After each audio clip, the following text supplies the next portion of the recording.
Selamat siang, jumpa lagi dengan Denok Ayu Novel. Bagaimana kabar sobat semua? Sebelum kita mulai cerita ini, ayo silakan subscribe, like, komen, share dan nyalakan loncengnya untuk mendapatkan notifikasi terbaru ketika Mimin upload videonya. Menantu terbaik bab 543. Taklukkan semua orang dengan kekuatanmu sendiri. Cat tiba-tiba tidak bisa menahan tawa ketika mendengar perkataan Lin Yu. Dia memandang Lin Yu seolah-olah sedang melihat badut lucu. Pada saat yang sama, dia dengan sinis berkata, "Kamu pikir virus itu adalah kutu pada kamu? Gunakan dua Anda bisa mencubit sampai mati dengan jari Anda." Cat, kurasa mereka bahkan tidak tahu apa itu virus. Seorang pria muda berpenampilan campur aduk yang mengikuti Cat mencibir dan berkata dalam bahasa China yang fasih, "Selama bertahun-tahun, pengobatan China Huaxia masih berada pada tingkat membodohi orang dengan mulut."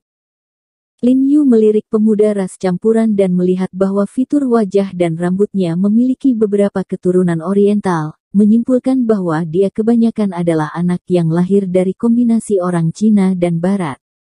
Apa yang tidak dapat Anda lakukan dengan pengobatan Barat tidak berarti bahwa pengobatan Tiongkok kami tidak dapat melakukannya.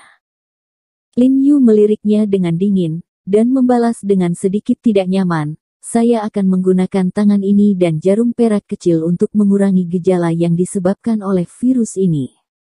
Saat dia mengangkat tangannya, sudah ada jarum perak tipis di tangannya, menunjukkannya kepada semua orang. "Apa menurutmu kita benar-benar tidak tahu apa-apa tentang Huaxia TCM?" Pria ras campuran itu mencibir setelah melihat jarum perak di tangan Lin Yu, dan berkata dengan suara yang dalam, "Prinsip dasar akupuntur dalam pengobatan Tiongkok adalah membersihkan meridian dan mendamaikan yin dan yang dengan merangsang titik akupuntur tubuh manusia. Virus ini adalah sejenis virus yang hanya memiliki satu virus. Bentuk kehidupan non-seluler rantai asam nukleat panjang dan cangkang protein, hanya dapat bertahan jika bersifat parasit dalam sel hidup, dan dalam pengobatan, tidak dapat langsung dibunuh dengan cara eksternal untuk saat ini, dan hanya dapat dihilangkan oleh sistem imun humoral dan seluler tubuh manusia. Ini sama sekali berbeda dengan prinsip akupuntur dan moksibusi dalam pengobatan Tiongkok. Bagaimana cara menggunakan akupuntur dan moksibusi untuk mencegah penyebaran virus di dalam tubuh?" Ketika dia mengatakan ini, dia memukul paku di kepala, dan nadanya penuh arogansi. Dia memasang tampang melengking, menunjukkan bahwa Lin Yu berpura-pura berada di tempat yang salah kali ini. Orang seperti itu yang juga mahir dalam pengobatan Tiongkok. Meskipun Cat tidak dapat memahami apa yang dikatakan pria ras campuran itu, melihat wajah Lin Yu yang tercengang, dia merasa segar di hatinya, dan jejak kepuasan muncul di wajahnya. Lin Yu sangat terkejut ketika melihat kepala dan kata-kata pria ras campuran itu. Dia tidak menyangka seorang anggota dari organisasi medis Barat begitu mahir dalam pengobatan Tiongkok. Apa yang dikatakan oleh pria ras campuran itu benar. Sebenarnya, akupuntur saja tidak dapat menghambat pertumbuhan virus di dalam tubuh pasien. Dalam hal ini, obat-obatan diperlukan untuk pengobatan, dan jarum Lin Yu untuk para tentara dan Ye Qingmei dapat menstabilkan gejala mereka. Itu adalah kekuatan spiritual di dalam tubuhnya. Lin Yu melirik pria ras campuran itu dengan rasa ingin tahu, mengerutkan kening dan bertanya, "Mendengarkanmu, kamu seharusnya mempelajari pengobatan Tiongkok sebelumnya." "Ya, belajar dengan kakekku selama beberapa tahun." "Buang-buang waktu." Pria ras campuran itu mendengus dingin, dengan nada agak jijik. Dia sama sekali tidak bangga belajar pengobatan China. Alasan dia belajar pengobatan China saat itu adalah karena kakek dan ibunya memaksanya. Karena pengobatan Tiongkok dalam kesannya, pengobatan Tiongkok adalah sejenis sampah dengan hasil yang sangat lambat, metode konservatif, dan tidak berharga. Pada saat pengobatan Tiongkok digunakan untuk pengobatan Barat tidak mengetahui berapa banyak pasien yang telah dirawat sejak lama, jadi inilah salah satu alasan mengapa ia meninggalkan belajar pengobatan Tiongkok ketika ia dewasa. Tapi sekarang obat yang membuatnya jijik ini telah berguna, yaitu He Jiarong, yang membantah omongan besar ini. Pantas saja, dari apa yang Anda katakan, Anda tahu banyak tentang pengobatan Tiongkok. Lin Yu tersenyum tipis padanya. Mendengar penegasan Lin Yu, pria ras campuran itu tertawa dengan bangga, mengangkat kepalanya, tampak lebih sombong.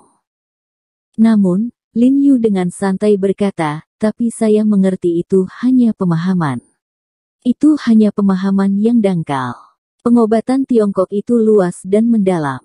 Saya telah belajar selama beberapa tahun, tetapi itu setara dengan hanya mempelajari beberapa bulu. Pada tingkat ini, saya berani bersikap biasa. Menilai seluruh pengobatan Tiongkok. Ini setara dengan siswa sekolah dasar yang belum lulus sekolah dasar, yang berani mempertanyakan makalah siswa. Apakah Anda mengatakan bahwa Anda harus mengatakan bahwa Anda bodoh dan tidak takut, atau haruskah Anda mengatakan bahwa kecerdasan Anda sangat rendah? Engah. Ani di samping mendengar kata-kata Lin Yu dan tidak bisa menahan untuk menutupi mulutnya dan tertawa.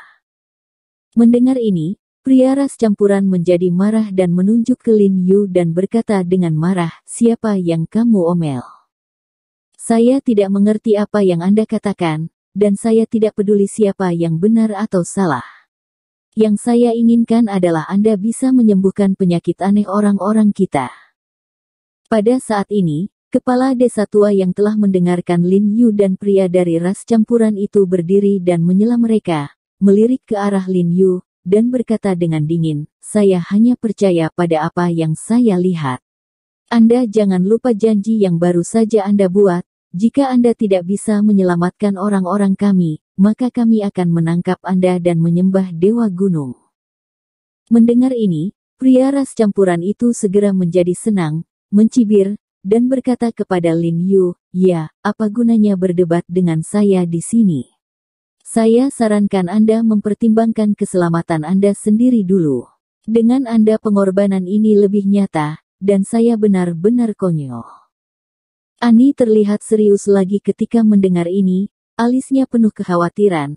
Dia menoleh dan berbisik kepada kapten yang berada di samping, Tuan, dia datang ke sini khusus untuk menyelamatkan Anda tidak bisa mengabaikannya. Jangan khawatir, Presiden N, denganku, tidak ada yang bisa menyakiti Tuan He. Wajah kapten menoleh, dan dia bersumpah untuk berjanji. Ayo, biarkan semuanya. Biarkan semuanya. Pasien ada di sini, pasien ada di sini. Tiba-tiba ada teriakan dari pinggiran kerumunan, semua orang langsung berdiri dan melihat sekeliling, hanya untuk melihat kepala botak dan orang lain yang lari ke desa mencari pasien sudah kembali. Karena desa botak paling dekat dengan kamp militer, mereka datang dan pergi dengan cepat. Sekelompok dari mereka membawa usungan yang terbuat dari tongkat kayu dan spray di tangan mereka. Di atas usungan itu tergeletak seorang lelaki tua kurus berwajah merah yang kulit wajah dan tangannya hampir di atas wajahnya, 1 meter per 1. Tampaknya orang dewasa yang berumur sekitar 7 tahun memiliki berat tidak lebih dari 80 kg sama sekali. Ketika sekelompok penduduk desa melihat pasien kurus kering ini, mereka segera berpencar dan bersembunyi, menutup hidung dan mulut mereka dengan erat, 1 per 1 karena takut tertular. Meskipun mereka tahu bahwa mereka tidak akan tertular melalui pernafasan, mereka tetap secara tidak sadar melakukan tindakan perlindungan diri ini. Setelah Ani, Lin Yu dan yang lainnya melihat pasien dengan jelas, mereka langsung marah. Pasien macam apa ini? Ini jelas orang mati.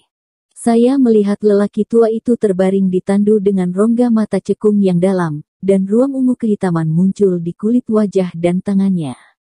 Jelas dia sudah lama sakit, dan saat ini dadanya hanya naik turun setelah sekian lama. Seluruh orang tampaknya hanya menghembuskan nafas, tidak ada udara yang masuk, dan belum lama ini untuk melihat ke belakang, dan dapat mati kapan saja. Kamu terlalu berlebihan. Ani berdiri dan tidak bisa membantu tetapi berteriak pada kepala botak dan lainnya. Orang ini tampaknya memiliki siklus infeksi setidaknya 1 bulan. Sistem kekebalan seluruh tubuh telah runtuh dan dapat mati kapan saja. Anda membawa orang seperti itu, bagaimana kita bisa merawatnya? Desa kami adalah semua pasien seperti itu, tidak mungkin. Bal mendengus dingin dan berkata dengan nada kasar, lagi pula, kami tidak menemukan pasien yang sangat sakit, bagaimana kami tahu jika kamu bisa menyembuhkan penyakit aneh kami? Kalau begitu, kamu seharusnya tidak hanya menemukan orang mati dan membiarkan kami hidup kembali. Ani memucat karena marah, mengertakkan gigi, menginjak kakinya, dan berkata dengan dingin. Ya, ada banyak mayat di jurang di belakang desa kita, apakah kamu ingin aku membawa kalian berdua sekarang? Si botak berkata jahat dengan kepala terangkat tinggi. Kamu. Ani tidak bisa mengatakan apa yang membuatnya marah, dan dadanya yang menjulang membungkuk dan sedikit gemetar, menelan ludahnya untuk penduduk desa sekitarnya yang tidak pernah keluar dari gunung seumur hidup. Kepala desa tidak dapat melihatnya lagi.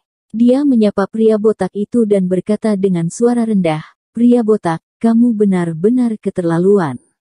Setahu saya, cucu lelaki tua di desamu telah sakit selama 30 atau 40 hari. Bahkan jika para dewa datang, tidak bisakah kamu menyelamatkan mereka? Paman, jangan tertipu oleh mereka. Sulit dipercaya bahwa kamu benar-benar mempercayai omong kosong mereka. Kita sudah membahasnya sejak lama.